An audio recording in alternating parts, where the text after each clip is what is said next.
Hello, this is Eileen, the environmental educator, and in this video, we're going to talk about something that isn't really known, but it's been making news. Solar panels are feeling the heat. How heat wave temperatures are hampering solar power. And this headline here: surging temperatures are good for solar panels, right? The answer is it's complicated.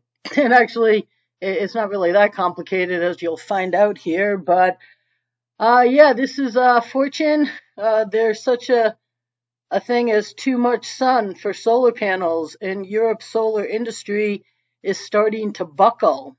Um, that is July 19th, 2022. So, they said with, all the sunshine, Europeans, summer should be high season for the solar industry. But while the solar panels feed on sunlight, Europe is in the grips of a record breaking heat wave, and extreme heat is no friend to solar producers. So, yeah, that's right here. It says solar panels around the world are manufactured and tested to function optimally at around 77 degrees Fahrenheit or 25 degrees Celsius. And the range in which most solar panels can still operate at peak efficiency is between 15 Celsius and 35 degrees Celsius, which is 59 degrees Fahrenheit and 95 degrees Fahrenheit. Right there, that's the conversion table. So, yeah, it says solar panels absorb photons and energize electrons, causing them to flow and create electricity. But when a panel heats up too much, its electrons are already in an excited state once the sunlight is absorbed, reducing efficiency and voltage it can generate, and the voltage it can generate. So it says, depending upon where a solar panel is installed, high temperatures can reduce its electrical output efficiency by anywhere from 10 to 25%, according to CED Greentech, a leading solar power equipment supplier in the United States.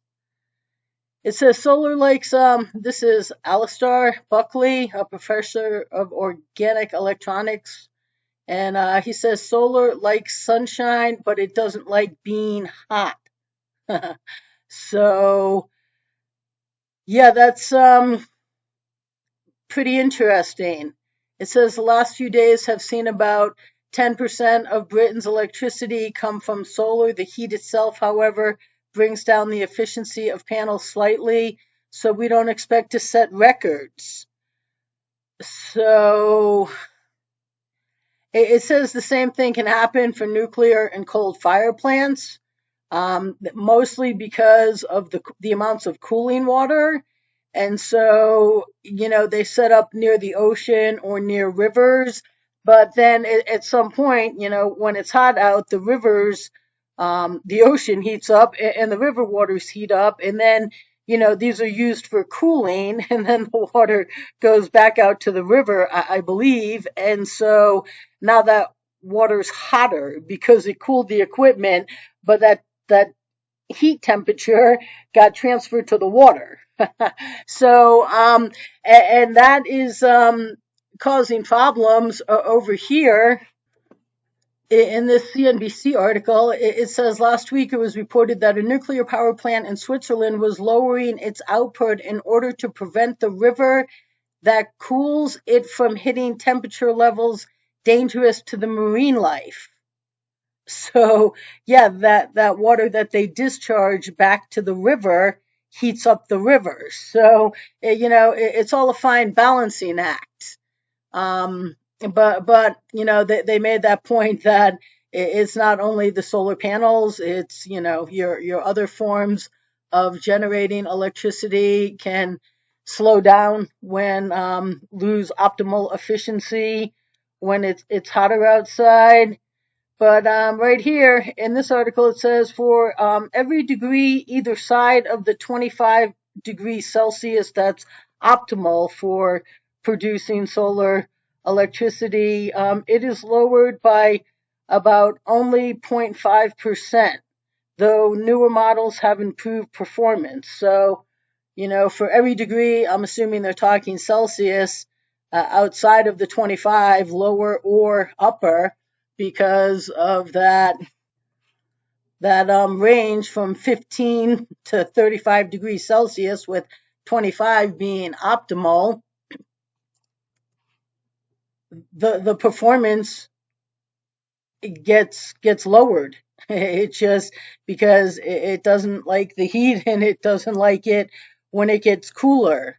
So yeah, people are just thinking that, because we're basking in sun, that it should just be creating record amounts of electricity.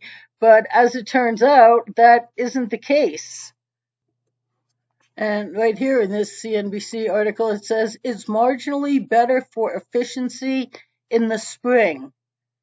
But essentially, I guess in theory, if you have more light, you produce more solar power. With, I guess, they needed to add, provided it doesn't get beyond the range of the 15 to 35 degrees that solar panels are designed to operate in. So, yeah, just because electricity demand goes up in the summer, and because we have, longer amounts of the sun shining in the northern hemisphere, it's daylight for longer, does not correlate to solar panels are going to be going to be generating more electricity. It's just not how they're designed, which is interesting. But according to all the news that's been out there in the past week, that is true. So now most of the year isn't in, what was called, since I was a kid, and I'm fortunate enough to have seen a bunch of decades.